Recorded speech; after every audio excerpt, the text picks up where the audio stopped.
Do you struggle with texture in your airbrush painting? Is there a way to achieve a variety of surfaces from smooth to rough? In this video, Timothy explains how he uses different tools to get the realistic surfaces in his paintings. Watch more to bring your textures to life. Working with texture and airbrush, it's sometimes the best tools are really perfect for certain different aspects. And as I'm working on an airbrush painting, I like going with the 70-30 rule, which is 70% airbrush, 30% other stuff like paintbrush or colored pencil or something like that. So what I'm going to do is show everybody how I would handle something like texture in the white birch tree bark. So that would be great.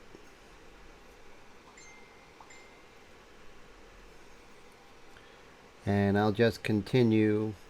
As you can see, I have my mixtures, and you don't want to build your texture right away. You know, you want to build it right away, but you don't want to try and get your end result. It's not like painting something like an apple or something where you can pretty much go in for the texture. This is much more complicated, so you definitely want to you know, slowly build that texture. And it's not something that you even want to try and have it where you want it right away. That would be counterproductive. So I'm basically working on hue, saturation, and value, and just building them up. Like right here, we have a little bit of a area here with some darker areas, and then I'll come in with some lighter areas. Also worrying about things such as temperature, you know, whether it's more on the orange side or more on the yellow side, more on the green side or more on the purple side, especially when you're working with grays. That's what you want to do. And I'll just bring some of this black down here so you can see my wet palette. And I have some burnt umber, kind of work that. And here's like a real rich dark. It may be too dark, but you know, we can always dust from there. But see how I'm just slowly working on this texture here, which is very important.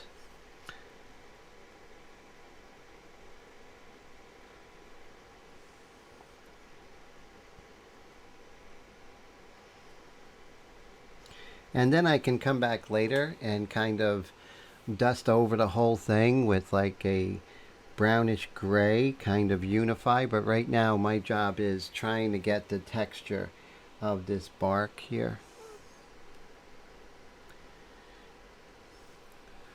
And just continue working on it, paying attention to the reference, of course, but knowing that I'm not going to get everything perfect right away.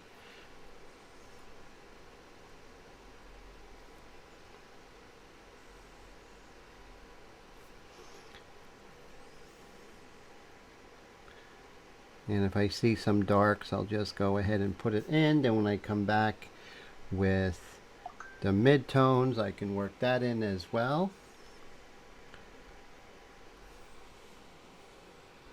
And I can see that's way too dark, so I'm going to add some yellow to that. And maybe a lighter gray. But the whole thing is, I'm not looking at it to, you know, have a definitive finish. It's all just building up this texture, and just keep doing that, and knowing that this is not the finished product, but a very important part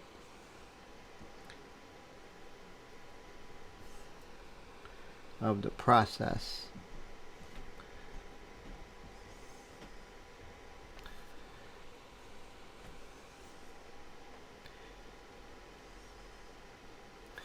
And see, so I'm just building up all the textural areas, and maybe now I'll come in with a lighter a lighter warm gray that has like burnt sienna in it. But always paying attention to the 1 second rule. If you're going to paint somewhere for a second, make sure you look at that area for a second. It's more of a unit of measure, not necessarily a second, but if you're going to paint for 2 seconds, you best look at that area for 2 seconds. And just, working back and forth. And you can see as I darken this, it's going to darken the tree, so everything is sort of working together, and you kind of, when one thing, when you react to something, you have to come back to the next thing and adjust that.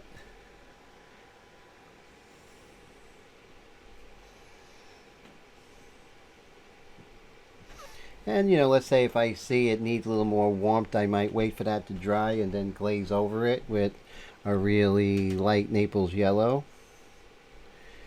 But this is definitely the route I would go.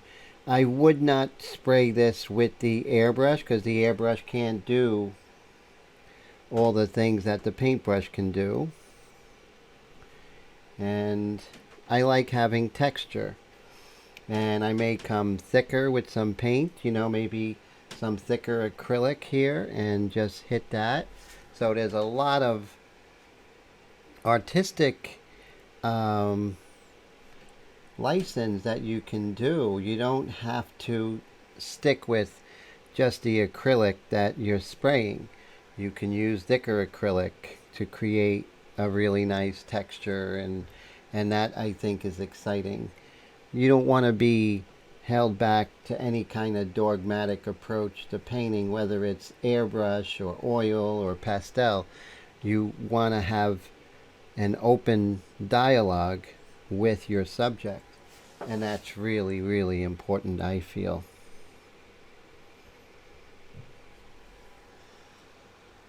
And you can see it's sort of broken up a little bit, and what I'm going to do is we'll work on this a little bit more, and then I'll show you how I may try and unify some of these shapes. And we have some nice shapes down here, but for the sake of this particular video, I'm just going to worry about these three right here.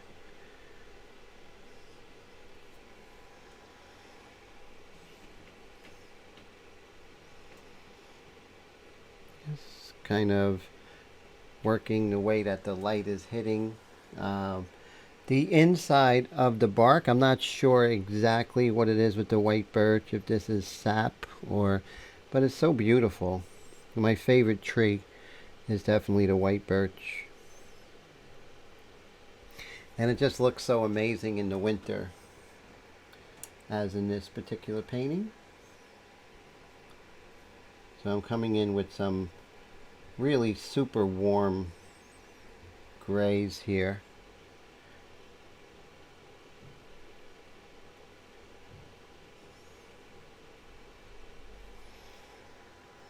Kind of unifying these shapes, especially where I feel that the dark is like a little too strong, right? We don't want that.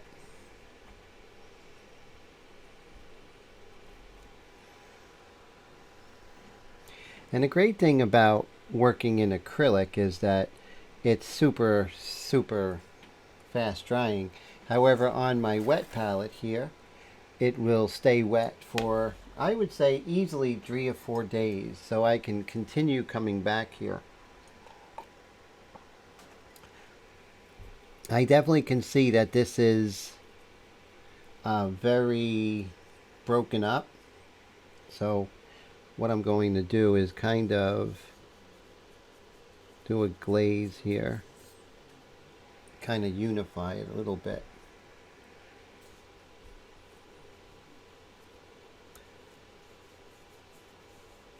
Because since it dries, I can do a glaze right over that.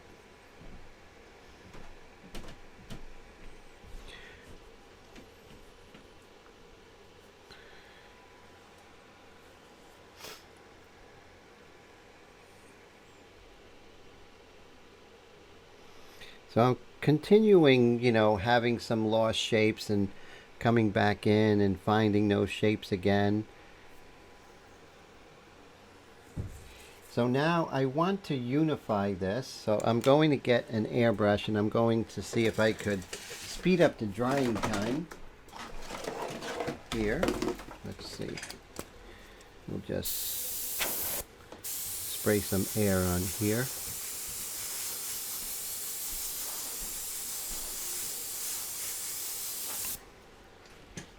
So what I'm going to do is I'm going to mix myself a kind of, but I do have a freehand stencil here, which is really good, where I can isolate the tree bark, which is great. See right here, I can isolate this tree bark. And then I could maybe spray over it with a nice kind of greenish gray here. And I'm going to dust over this and kind of unify the shapes. And then go right back in and get the detail, then bring them back and get the detail and bring them back. And it's like her hair, you know, it's not something that you would deal with right away. You know, like just say I'm going to finish it right away. Okay, here goes. Just going to unify this a little bit.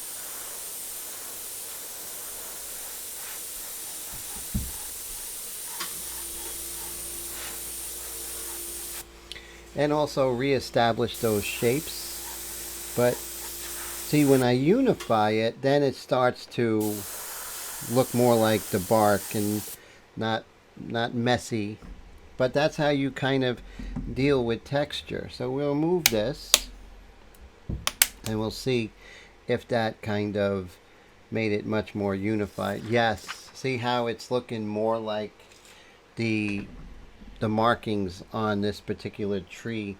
So you're just building it up. You're going to go back in and kind of unify that, bring all those values closer, and then you can come back in and continue going back and forth.